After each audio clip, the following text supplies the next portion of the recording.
Nahum 1, 1 through 8. The burden of Nineveh, the book of the vision of Nahum, the Elkoshite. God is jealous, and the Lord revengeth. The Lord revengeth, and is furious.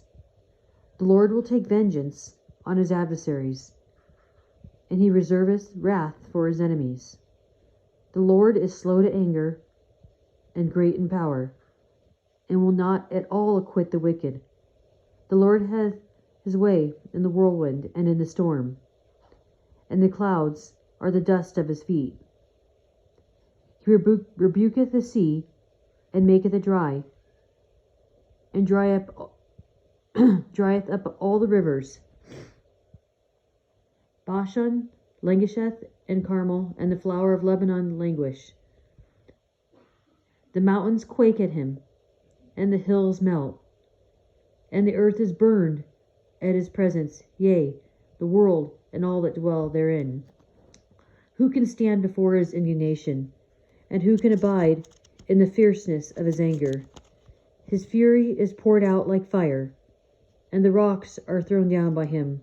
The Lord is good, a stronghold in the day of trouble, and he knoweth them that trust in him.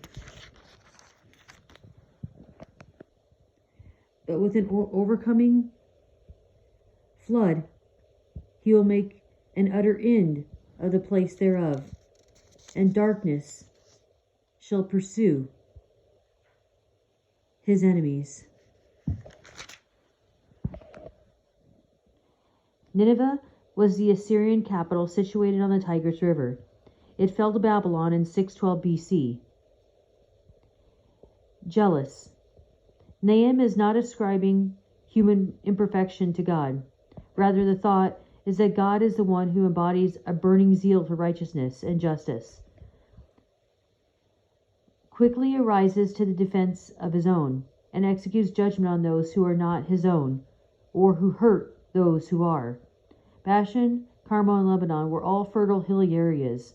Bashan is in the Golan Heights. Mount Carmel is the long range between the valley of Jezreel and the Mediterranean Sea. Lebanon is the forested region north of Israel's border. These areas are pictured by the prophet as being devastated by the coming of God in judgment. The Lord is pictured pouring out judgment like fire. The mountains quake, and the earth is burned at his presence. Yet he is a stronghold in the day of trouble to all those who trust in him. Like all the prophets, Nahum predicts both judgment and hope, conditioned on man's response to God.